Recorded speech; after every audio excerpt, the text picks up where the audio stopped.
Hello and welcome back to the Green Workbench. This is Santa's workshop here. So this year I'm building a miniature nativity diorama. So I don't have a 3D printer. I wish I did. If you manufacture 3D printers or have one you would like me to try out and review and post videos about, I'd be happy to do that for you, so send it my way. But I have a friend who does. And so I purchased a file online, and I'll put the link in the description of this nativity, and had it printed. It turned out super nice. So this is essentially the scale of this model.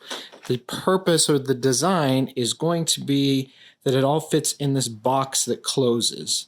And then the box, the lid will open and the side will open, lay flat, and so you can put wise men and such out there, and then there will be a diorama with the stable and everything in this contained box. So using these figures as a scale, I have my polystyrene foam that I will cut, and we'll have to cut it to the size of the diorama, layer it, glue those layers together, and then cut those down. So first I need to figure out my sizing and cut foam squares so that I can glue them. They will also be glued to this plywood base. This is 1/4 inch plywood, and that will form the box. It's meant to be light and small so that it can travel. It is a gift for someone who will move internationally and won't have a lot of space or room to take things. So I cut them 6 inches wide by 12 inches long, and I just ripped them on the table saw, which makes a nice mess of purple dust, but that's okay. I'm going to make it 5 inches tall. So to give you an idea, here are my characters. There'll be the cave entrance here, closer to this edge, with a ledge coming down and a pool of water on this side coming down into like a fountain, and then rocks coming down on this side. So with my base and my lid, it'll be 5.5 inches tall by 12.5 inches long. So the next thing I'm going to do is using Gorilla Glue. I'm going to glue all these pieces together and weigh them down so that I have my base to work with. I'm also going to cut the wood the same and include that in the glue up.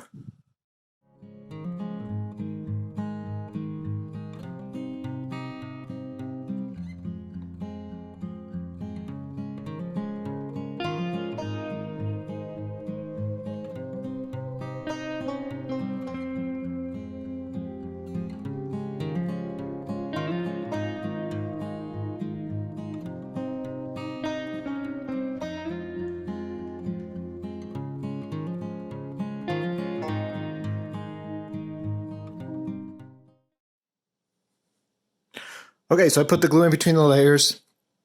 This glue spreads and expands as it dries, which is why it's so great for this.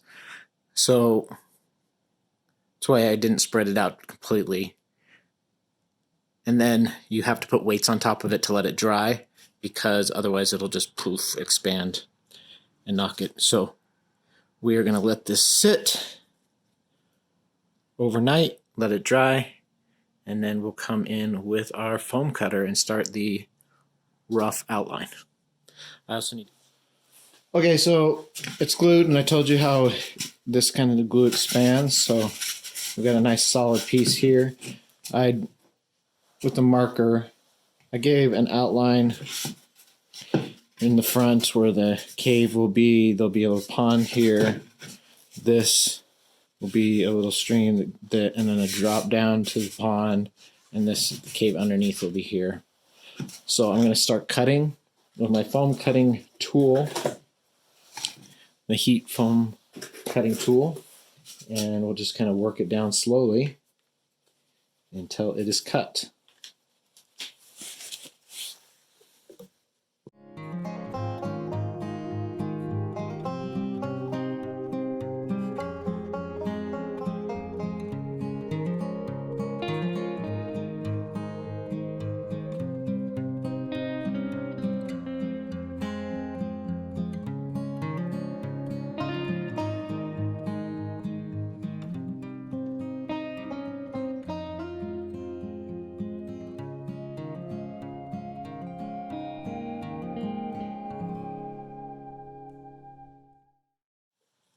All right, so I have the rough shape now, and this is all going to be covered in plaster. So that'll be the next step. So I'm not real worried that it's rough in the back here because it's all going to be covered in. But I have a water feature that'll drop down into this pool here, and then down into the water container for the stable. And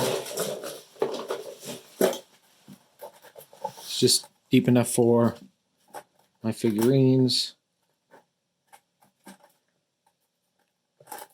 So that should work. So the next step is going to be pouring some plaster rocks and then doing the plaster on the model.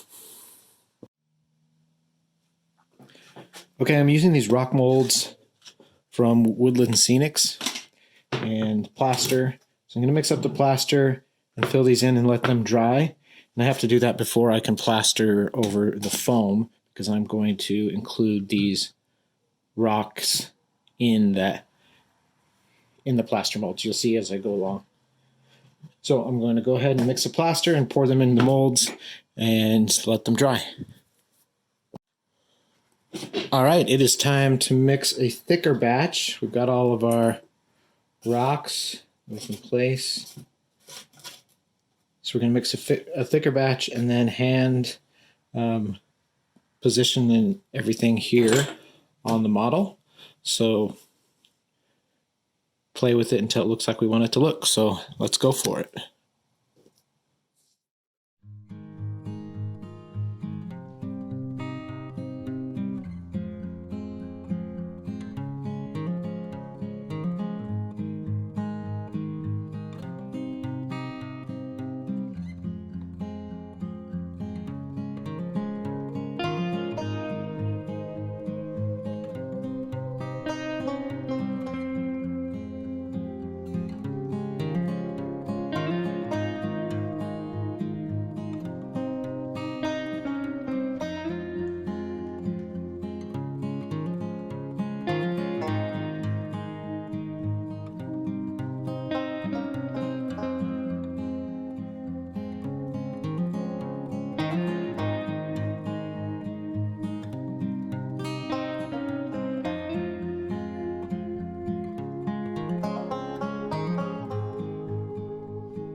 All right, the plaster is dried.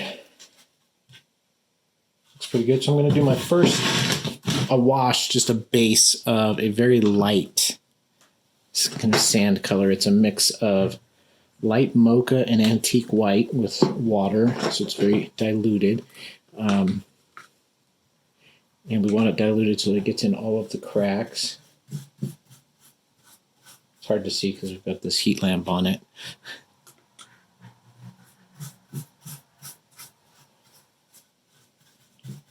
But we're going to get the whole thing washed with this first.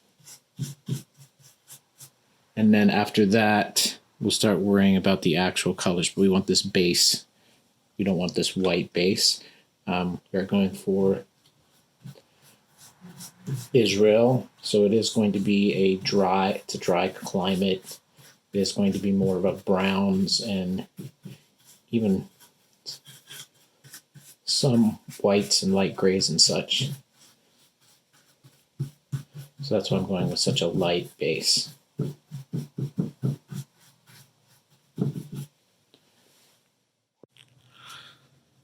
Okay, that wash is dried. So I'm going to start doing some highlights. Now, again, like I said, I'm keeping it with a tan motif. We're not going with gray rocks. We're going with more sandstone look. So I've got some grays on my palette, but mostly different shades of brown. So in the back of the cave, it's going to be a little bit darker. In the shadows and the holes will be a little bit darker brown, and then a lighter. So we'll start playing.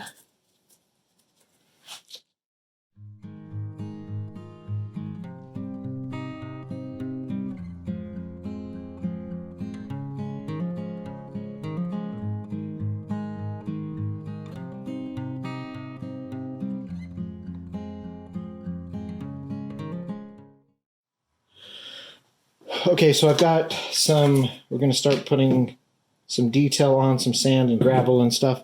So I've got buff coarse gravel from Woodland Scenics. Put a link in the description below. And then I am going to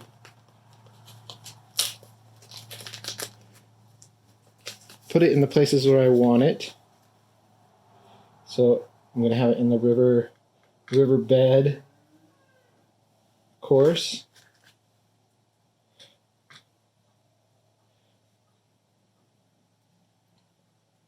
There's so many different choices and colors. It's hard to pick. Since I'm going with kind of the desert sand tone, that's why I went with this one. So once I get that all where I want it, just do an example here. We'll take some isopropyl alcohol, spritz the area, and then this is a 1 part glue to 3 parts water about mixture of water and Mod Podge. If I call it Mod Podge, that's because that's what I called it as a kid, but Mod Podge.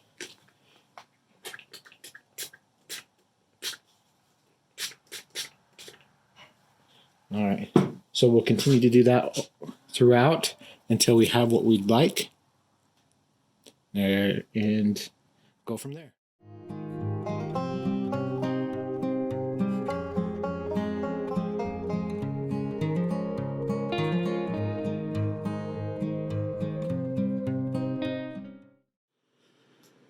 Okay, it is time to pour the river and the little pond here with epoxy. So we're using a Watco Super Glazed. You can get epoxy at the hobby store or at your big box store. And then we're using yellow silt tint from Woodland Scenics. Again, I'll put a link in the description below. So the key is when you're mixing this epoxy, it's a 1-to-1 ratio. So you want to set up your 2 cups like I've got here with a mark. You see that red mark. And then follow the directions. You mix the resin in 1, measure the resin in 1, the activator in 2, then you pour the activator into your resin and you mix until they're thoroughly mixed, and your directions will tell you how long you need to mix it, and then slowly pour. So we're going to go ahead and do that. It can be a little messy, but it's really great stuff. So if you're nervous about it, do a trial run on something first before you do your project.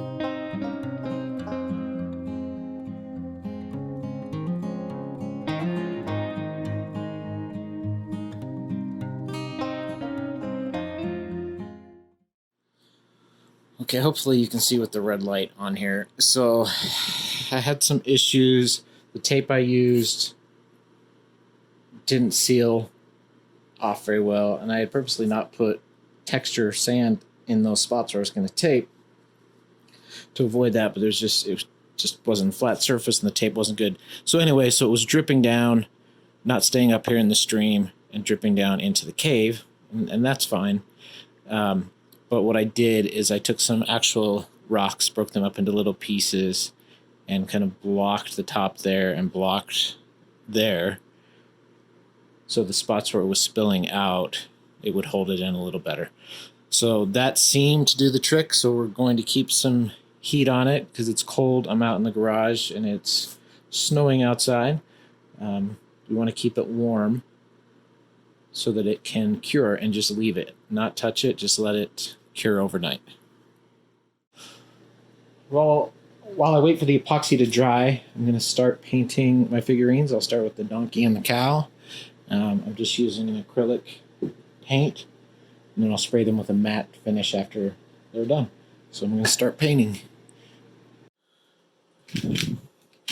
All right, it dried beautifully. It looks really cool. So now I need to, because it's just super smooth, I want to create some waves on there, some ripples of waves. So I'm going to use some Mod Podge, put it on there, and then some compressed air at the lowest setting and kind of very gently blow it to create ripples. Let's see how this works. I've seen other people do it, but I've never tried it, so let's give it a shot.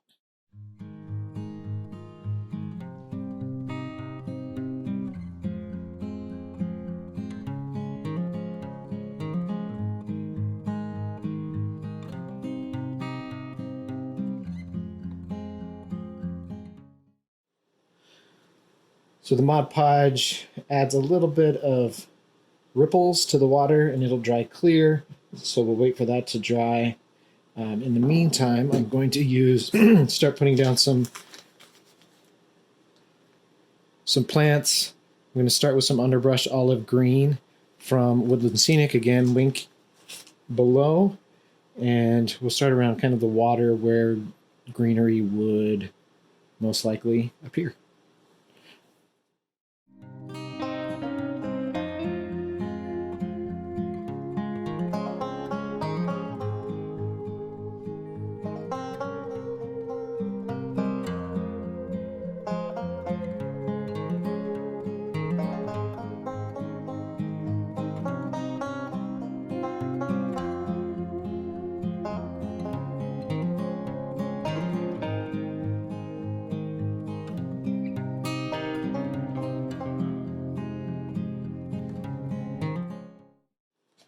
Okay, so for that, I do the Mod Podge glue mixture, water and Mod Podge on a dropper. Put the bushes down where I want them, and then put a drop. Spray with the alcohol, and then put a drop. So now I'm going to use some of these tufts of grass, seeding tufts brown from Woodland Scenics, and we'll place them around.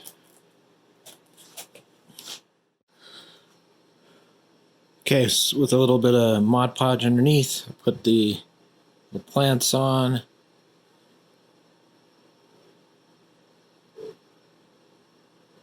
Close to the water, and then we're going to let everything dry.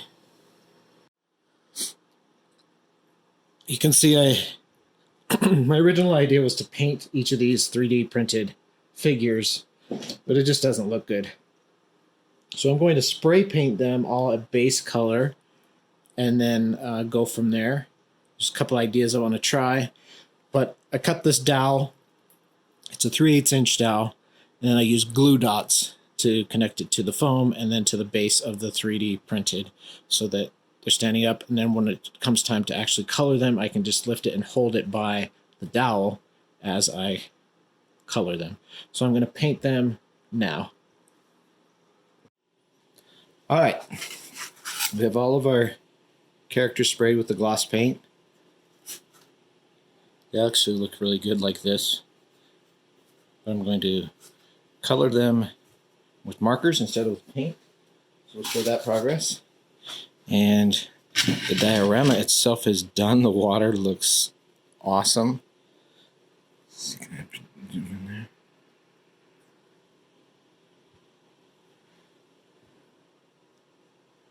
It's got just these slight waves.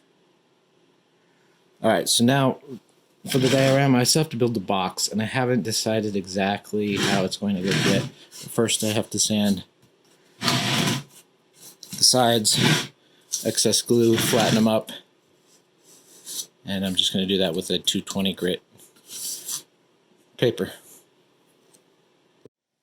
Cut out the back and the sides, painted them black where they'll be visible, and then glued them on with the Gorilla Glue.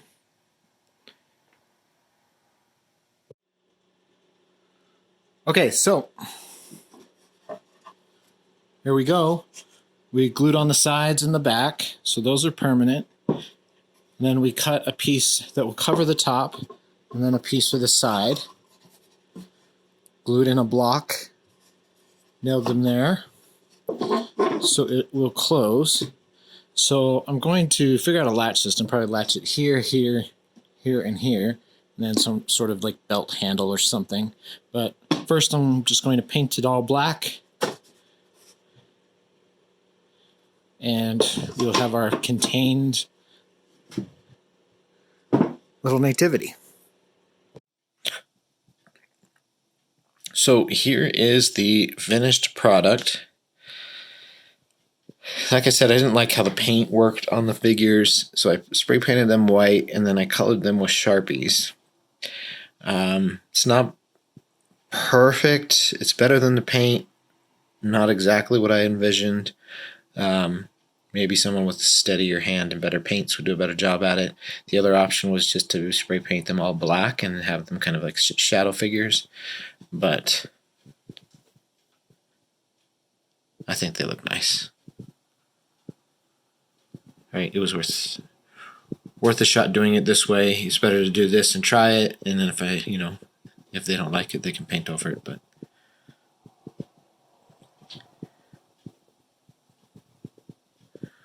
so I found with the box, we just put the lid on, and I found a belt, thin black belt at a thrift shop, and just wrap that around and cinch it tight, and it holds the box together and provides kind of a handle as well.